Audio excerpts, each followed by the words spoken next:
Muito bem, queridos. Na aula de hoje vamos ver acerca do fruto do Espírito. E algumas vezes a gente vai falar frutos ou fruto.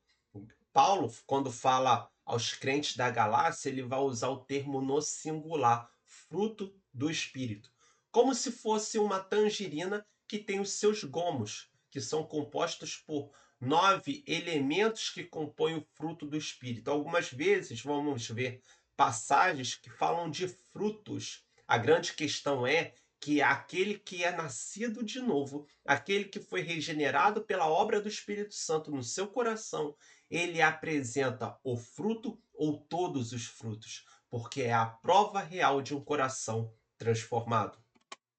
Então, em Gálatas, capítulo 5, verso 22 ao 23, Paulo falando assim: Mas o fruto do Espírito é amor, alegria, paz, paciência, amabilidade, bondade, fidelidade, mansidão e domínio próprio. Ou seja, Paulo se refere a um fruto que contém, como no exemplo da tangerina, 9 gomos, 9 elementos. Contra essas coisas não há lei. E a gente vai ver cada um deles. O fruto do Espírito nada mais é do que a expressão do caráter de Deus em nós. O fruto do Espírito revela que o nosso coração ele foi transformado à medida que nos entregamos para Deus, à medida que ouvimos mais a sua voz. Somos moldados, lapidados à imagem e semelhança de Cristo. O fruto do Espírito revela a santidade de uma vida. O fruto do Espírito revela o coração que foi transformado no momento da conversão e está sendo transformado, lapidado para o momento final da glorificação. Jesus disse que nos conhece por causa dos nossos frutos.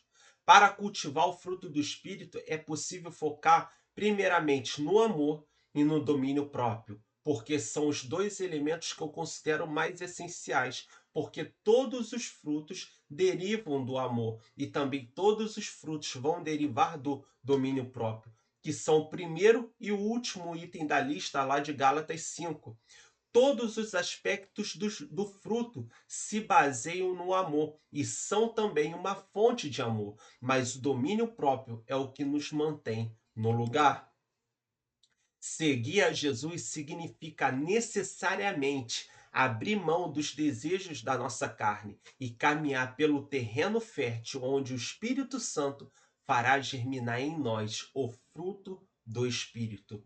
É a ação do Espírito Santo em nós à medida que nós nos entregamos, à medida que nós caminhamos com Cristo, à medida que nós vamos a águas mais profundas no Senhor, nós vamos sendo moldados e lapidados pelo agir transformador do Espírito Santo em nossa vida.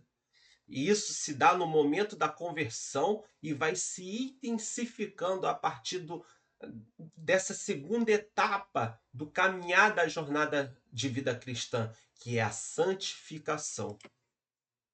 E, professor, qual é a importância do fruto do Espírito?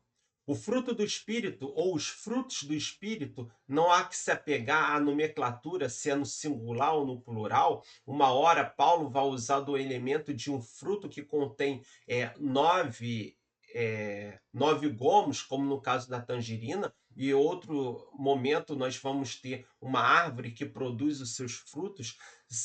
Os frutos do Espírito são mais do que apenas boas qualidades morais. Eles são a evidência da obra transformadora do Espírito Santo em nossas vidas. Sempre enfatizamos que a salvação ela é pela graça, mediante a fé, conforme está lá em Efésios, do verso 2, do capítulo 2, do verso 8 ao verso 9, que diz assim: a salvação é pela graça, mediante a fé, não vem de nós, é dom de Deus para que ninguém se glorie. Assim como a salvação é pela graça mediante a fé, o agir do Espírito Santo de Deus em nós também se dá por meio dessa graça que agora se manifesta nessa vida de santificação. Nós fomos salvos pela graça e pela graça de Deus em nós também evidenciamos os frutos do Espírito. No entanto, essa fé autêntica sempre se manifesta por obras e frutos visíveis. Se eu me digo salvo, eu tenho que necessariamente, eu não sou salvo por obras, mas porque eu fui salvo, eu apresento fruto dessa obra. Eu apresento aquilo que vai marcar a minha vida, que é o fruto do Espírito, é o resultado, o fruto é o resultado de um coração salvo. Eu não vou produzir frutos para ser salvo, mas porque eu sou salvo, eu apresento esse fruto como resultado de um coração transformado. Assim também a fé por si só, se não for acompanhada de obras, é uma fé morta, conforme Tiago fala lá no capítulo 2, verso 17. A fé que evidencia um coração salvo é uma fé que apresenta boas obras. E quais são essas obras? A manifestação dos frutos do Espírito, ou a manifestação do fruto do Espírito. Tanto faz a nomenclatura ser no singular ou no plural. A importância se dá que, a partir do momento que eu me digo salvo, transformado, que eu passei pela conversão, eu necessariamente vou apresentar uma obra, uma vida, um fruto que identifique o caráter de Deus em mim. Os frutos do Espírito, ou o fruto do Espírito, é um reflexo do caráter de Deus, é um sinal de que estamos caminhando em sintonia com o Espírito Santo. E o amor? O amor é a base de todos os outros frutos. Não há que se falar em fruto se não falarmos primeiro no amor. O primeiro fruto mencionado é o amor, que é a base de todos os outros frutos, ou os elementos do fruto. O amor cristão, ou esse amor incondicional, esse amor ágape, que é incondicional no grego, é um amor sacrificial, um amor que vai além das circunstâncias, um amor que vai além do reconhecimento, um amor que busca de maneira incondicional amar o meu próximo assim como eu amo a Deus. Jesus nos ensinou que o maior mandamento é amar a Deus e amar o próximo. Mateus 22, do verso 37 ao 39, diz assim: Jesus respondeu: Ame o Senhor, o seu Deus, de todo o seu coração e de toda a sua alma e de todo o seu entendimento. Este é o primeiro amor. Esse é o primeiro, perdão, e maior mandamento. E o segundo é semelhante a este: ame o seu próximo como a si mesmo. Esse amor de amar o próximo como a si mesmo revela o caráter de Deus em nós. Porque Deus, antes da fundação do mundo, o plano já estava preparado. É enviar o seu filho, o seu único filho, para que morresse no meu e no seu lugar. Deus, ele agiu de maneira incondicional, e o agir de Deus está baseado no seu caráter. O caráter de Deus não muda, e por causa disso ele manifesta o seu amor para conosco, que na plenitude dos tempos envia Jesus. E em determinado momento da história, Jesus morre no meu e no seu lugar. Deus envia o seu Filho como manifestação desse amor por nós e morre no nosso lugar, paga a nossa dívida. Deus, ele revela esse amor incondicional. E se agora somos seus filhos, fomos adotados para a família de Deus, se agora fazemos parte da família de Deus, se agora nos identificamos como sacerdócio real, nação santa, povo de propriedade exclusiva de Deus, temos que necessariamente evidenciar o fruto, ou os frutos do Espírito, e o primeiro deles é esse amor incondicional, tal qual o próprio Deus teve para conosco, a tal ponto de enviar seu Filho, Cristo Jesus, para morrer no meu e no seu lugar, quando ainda éramos estranhos à aliança, distantes de Deus, separados de Deus. Cristo Jesus veio e morreu no meu e no seu lugar, para que fôssemos reconciliados com Deus. E a cruz é a expressão maior desse amor incondicional de Deus, pelas suas criaturas, a ponto agora dessa criatura fazer parte da família de Deus. E se somos parte da família de Deus, nascidos de novo, devemos necessariamente apresentar esse amor que Deus apresentou pelas suas criaturas, esse amor incondicional. Não é algo que nós fazemos de maneira forçada, mas à medida que deixamos nós, o Espírito Santo, habitar, moldar, transformar a nossa vida, nós vamos sendo moldados à imagem e semelhança de Cristo. Isso vamos sendo capacitados também para apresentar esse amor sacrificial, esse amor ágape, esse amor incondicional. Alegria e paz, a herança do crente. Outros dois frutos ou elementos do fruto, a alegria e a paz. A herança do crente. Alegria e paz são frutos que fluem de uma vida de comunhão com Deus. A alegria cristã não depende das circunstâncias, mas é uma profunda satisfação em Deus. Filipenses 4, no verso 4, diz assim: alegrem-se sempre no Senhor. Novamente direi, alegrem-se. Note que a epístola aos Filipenses fala assim: alegre-se sempre no Senhor. Novamente direi, alegrem-se. Se alegrar é, antes de tudo, uma escolha. Eu acabei de tomar água e a água aqui ela está mais ou menos na metade desse copo. Eu posso enxergar esse copo ou meio cheio ou meio vazio. Tudo depende de uma questão de perspectiva. Se alegrar no Senhor nada mais é do que uma questão de perspectiva. Note que na parte final do verso 4 está uma imposição. Novamente direi, alegrem-se. Novamente direi, alegre-se. Ou seja, enxerguem o copo meio cheio. Novamente, mude a perspectiva de vocês.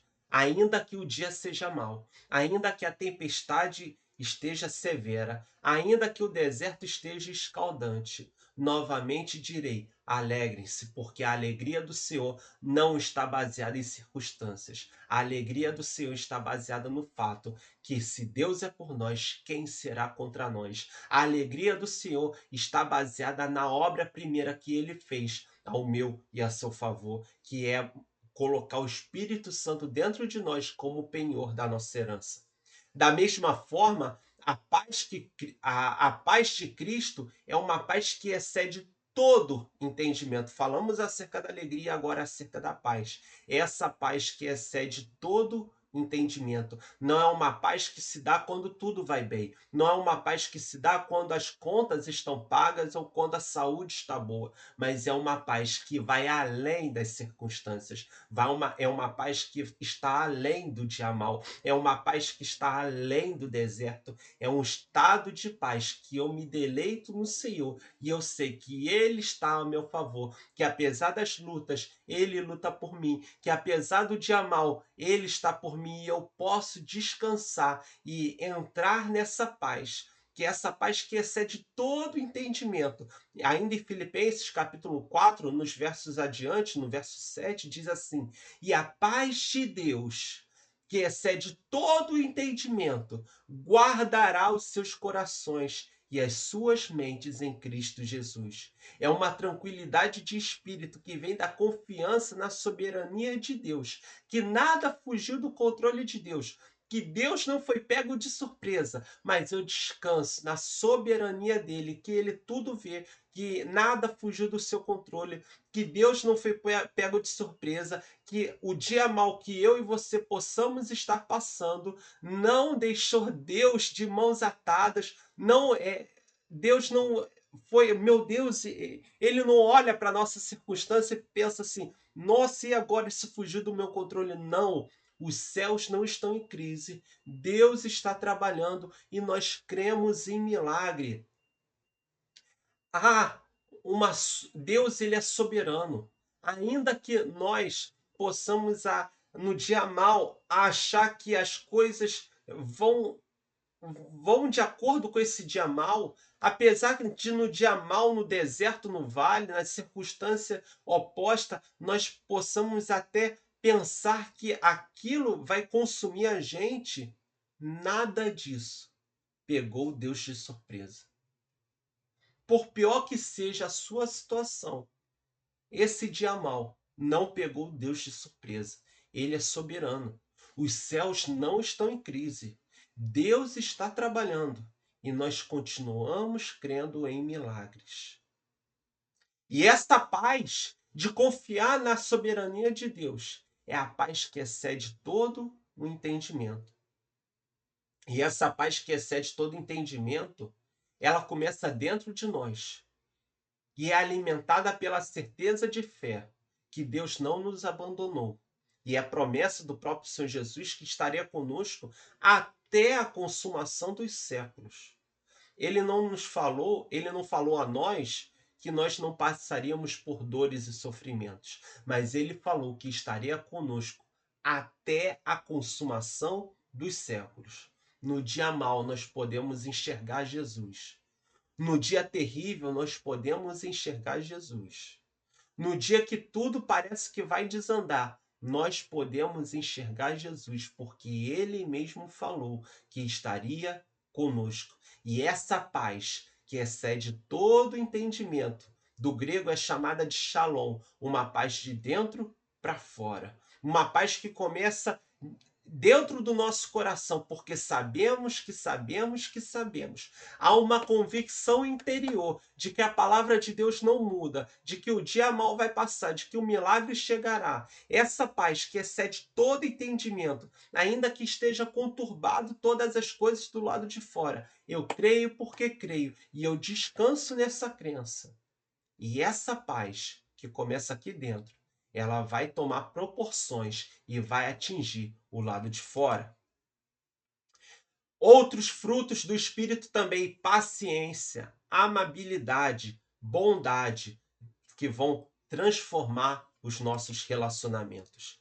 A paciência, a amabilidade, a bondade são frutos que transformam os nossos relacionamentos interpessoais. A paciência nos capacita a suportar as provações e a lidar com os outros com longanimidade. Portanto, como povo escolhidos de Deus, santo, amado, revistam-se de profunda compaixão, bondade, humildade, mansidão e paciência. Note que a ordenança é: como povo escolhido de Deus, revistam-se. É uma atitude que nós tomamos. Se por um lado nós temos a ação do Espírito Santo em nós, nos capacitando para andar com profunda compaixão, bondade, humildade, mansidão e paciência, por outro lado nós temos a ordenança bíblica que nós devemos nos revestir de profunda compaixão, bondade, humildade, mansidão e paciência. É uma via de mão dupla. À medida que o Espírito Santo trabalha dentro de nós, nós evidenciamos essa obra do lado de fora, nos revestindo por meio do amor e do domínio próprio, nos revestindo para que possamos andar com compaixão, com bondade, com humildade, com mansidão e com paciência. Colossenses 3, verso 12 diz assim: portanto, como povo escolhido de Deus, amado, santo, revistam-se de profunda compaixão. O que é compaixão? Profunda compaixão é a amabilidade, bondade, humildade, mansidão e paciência. Revistam-se. Se eu posso me revestir, é porque isso já está disponível para mim. Se eu e você podemos nos revestir dessa amabilidade, que é essa profunda compaixão, dessa bondade, dessa humildade, dessa mansidão, dessa paciência, é porque esse revestimento já está disponível para mim e para você, que é esse fruto que o Espírito Santo trabalha dentro de nós. Muitas das vezes somos surpreendidos em determinadas ocasiões, no nosso trabalho, nos nossos estudos, no nosso dia a dia, em que somos chamados a responder segundo a carne, muitas das vezes somos pegos até de surpresa. Somos pegos até de surpresa de acordo com aquela reação que nós tivemos, que pensamos assim: "Nossa, eu pensei, eu agi dessa maneira", e vemos claramente a ação do Espírito Santo. Muitas das vezes, a nossa carne é chamada para responder à altura de um questionamento. Somos chamados a reagir de acordo com as circunstâncias. E ouvimos aquela voz do Espírito Santo: se aquiete, não fale nada. E isso nada mais é do que o fruto do Espírito Santo sendo trabalhado em nós. E à medida que ouvimos essa voz, é que estamos sendo revestidos. Se por um lado o Espírito Santo, em determinada situação em que os ânimos se afloram e somos chamados a reagir de acordo com aquela circunstância, e vem aquela voz interior, que é o testemunho do Espírito Santo dentro de mim e de você, nós somos chamados pelo Espírito Santo a não agir daquela maneira. Se aquiete, fica quieto, eu estou trabalhando. E à medida que correspondemos a essa voz, nada mais é do que colocando em prática o que está aqui em Colossenses 3, verso 12. Nós estamos nos revestindo dessa profunda compaixão, dessa bondade, dessa humildade, dessa mansidão, dessa paciência. A amabilidade e a bondade refletem a graça de Deus em nossas ações diárias, demonstrando o coração generoso e compassivo. À medida que o Espírito Santo trabalha em nós, nós também nos revestimos dessa obra e podemos andar no nosso dia a dia apresentando o fruto ou os frutos ou os elementos do fruto do Espírito. O Espírito Santo primeiro trabalha em nós. E quando chega aquela vontade de explodir, de reagir, nós somos já previamente capacitados por esse Espírito. E ele ministra ao nosso coração, ministra a nossa mente. Se aquiete, não fale nada. E aí, de maneira, parece que até inesperada, nós não reagimos de acordo com as circunstâncias, porque o Espírito Santo está moldando o nosso coração, porque o Espírito Santo está gerando fruto do Espírito em nós. Fidelidade, mansidão e domínio próprio são resultados de um caráter moldado pelo Espírito. Os últimos três frutos, fidelidade, mansidão e domínio próprio, dizem respeito à nossa integridade e autodisciplina. A fidelidade é a lealdade a Deus e aos outros, enquanto a mansidão e a humildade é a submissão à vontade a Deus. A fidelidade é a lealdade a Deus e aos outros, enquanto a mansidão e a humildade é a submissão à vontade a Deus. Fidelidade, eu sou leal a Deus e aos outros, nos meus relacionamentos, à minha esposa, aos meus próximos. E, em última instância, se eu sou leal a pessoas, é porque primeiro eu sou leal a Deus. Enquanto mansidão e humildade é eu submeter a minha vontade à vontade de Deus. É deixar com que a vontade de Deus prevaleça sobre a minha. Mateus 5, verso 5 diz assim: bem-aventurados os humildes, pois eles receberão a terra por herança. Há uma bem-aventurança para os humildes, aqueles que submetem a sua vontade à vontade de Deus, pois receberão a terra por herança. E aí fala de uma perspectiva também escatológica, que eu não vou entrar nessa questão, mas o fato é que há uma bem-aventurança para aqueles que são humildes. Humildade não é um estado de pobreza, mas é um estado de espírito, que é eu submeter o meu ego, a minha vontade, aquilo que eu acho, aquilo que eu penso, à vontade soberana de Deus. Domínio próprio é a capacidade de controlar os nossos desejos e impulsos, vivendo uma vida de santidade. Em 2 Timóteo 1, verso 7, diz assim: Pois Deus não nos deu espírito de covardia, mas de poder, de amor e de equilíbrio. Deus não nos deu um espírito de covardia, mas de poder, de amor e de equilíbrio. O domínio próprio é justamente esse equilíbrio que há nesse poder que Deus nos dá, nesse amor que Deus nos dá. É eu manter em equilíbrio os meus impulsos frente às circunstâncias da vida. É quando eu sou chamado a responder e eu me calo. É quando eu sou chamado a dar um tapa de retribuição e eu dou a outra face.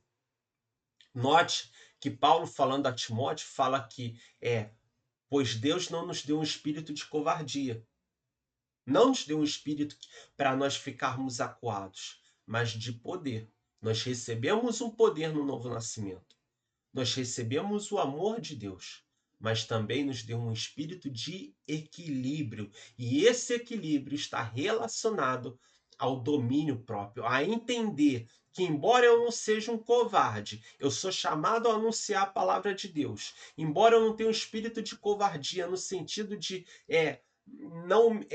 não reter para mim com vergonha aquilo que Deus tem feito na minha vida, mas de anunciar em tempo e fora de tempo a palavra de Deus, nesse sentido que eu não tenho um espírito de covardia, de não me calar frente à chamada de Cristo Jesus, que é ir anunciar o Evangelho, pregar o Evangelho a toda criatura. A carta que Paulo fala para Timóteo, antes de tudo, é uma carta para encorajar Timóteo a pregar e anunciar as verdades do reino.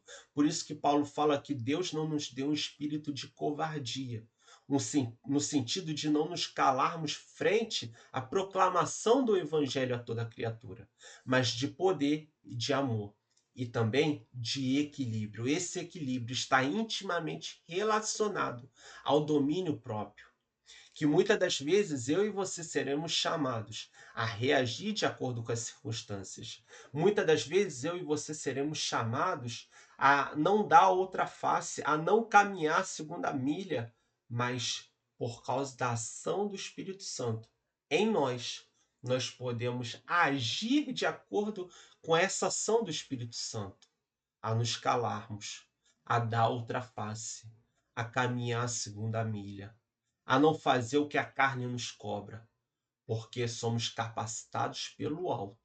Não há tentação que nós não possamos suportar. Não nos sobrevirá tentação que nós não possamos suportar. Por isso nós temos domínio próprio, a ação da graça capacitadora para que venhamos a resistir no dia mal. E esse resistir ao dia mal está relacionado ao domínio próprio. Apesar de sabermos que não temos um espírito de covardia, mas de poder e de amor, nós também temos um espírito de equilíbrio, que nada mais é essa relação íntima do equilíbrio com o domínio próprio. Professor, e qual é o papel do Espírito Santo? É importante lembrar que os frutos do Espírito são resultado da obra do Espírito Santo em nós. Não de nossos próprios esforços, simplesmente. Jesus disse que a videira é verdadeira e nós nele somos enxertados. Ele é a videira verdadeira. E nós somos os ramos, esses ramos que fomos enxertados na videira.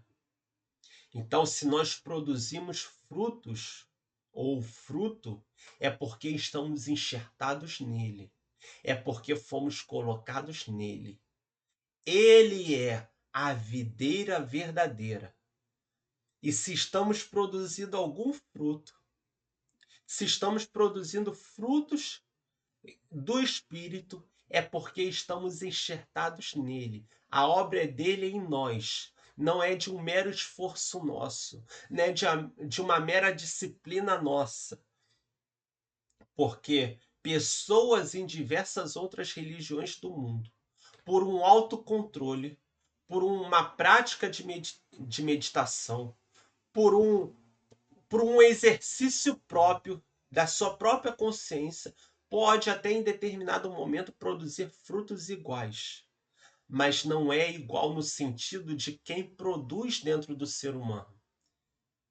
Pelo esforço próprio, até podemos produzir alguns frutos, mas não todos, porque produzir os 9 elementos que compõem o fruto é obra pura da ação do Espírito Santo em nós, e não somente de um esforço próprio.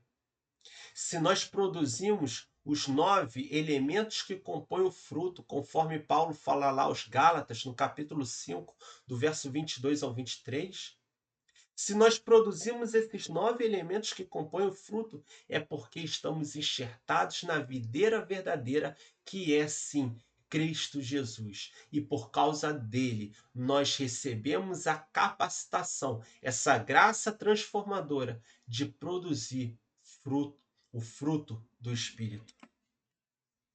João 15, verso 5 diz assim: Eu sou a videira verdadeira, vocês são os ramos. Se alguém permanece em mim e eu nele, esse dá muito fruto, pois sem mim vocês não podem fazer coisa alguma. Se alguém permanece em Cristo, esse alguém vai produzir muito fruto, porque a obra é dele. Se nós produzimos muito fruto, é por causa dele, que ele é a videira verdadeira e nós estamos enxertados nele. Fazemos parte da família de Deus, somos sacerdócio real, nação santa, povo de propriedade exclusiva de Deus, e se permanecemos em Cristo, vamos produzir muitos frutos. Portanto, é a habilitação do Espírito Santo que somos capacitados a produzir esses frutos, crescendo na semelhança de Cristo, chegando até a estatura do varão perfeito, que é Cristo Jesus. Um chamado a uma vida frutífera. Estamos caminhando para a conclusão desse nosso estudo. Como cristãos, somos chamados a viver uma vida que glorifique a Deus em todas as áreas. Os frutos do Espírito são a evidência de uma fé viva e atuante, que possamos buscar constantemente a presença do Espírito de Deus, permitindo que ele transforme, mude, molde os nossos corações e mentes, para que sejamos testemunhas fiéis do amor e da graça de Deus. Que possamos a cada dia nos deixar ser lapidados pela ação do Espírito Santo nas nossas mentes e corações, para que venhamos a frutificar em toda boa obra, para que venhamos a crescer em amor e graça, de glória em glória, de fé em fé, até que venhamos a chegar à medida da estatura do varão perfeito, que é Cristo Jesus. E a cada dia vamos sendo lapidados, crescendo, amadurecendo, avançando no reino, e porque estamos enxertados em Cristo e pela ação do Espírito Santo em nós, vamos produzir o fruto do Espírito, ou os frutos do Espírito, como você queira colocar, no singular ou no plural. A questão é que para produzir os frutos ou o fruto do Espírito, devemos estar antes enxertados em Cristo. Não é meramente uma produção do nosso esforço, mas é uma produção do agir soberano da graça de Cristo em nós. E a partir disso nós podemos nos revestir dessa obra de Cristo e produzir bons frutos. Com isso nós chegamos ao fim, e que o Espírito Santo possa ter falado profundamente ao seu coração. Graça e paz, queridos, e até a próxima aula.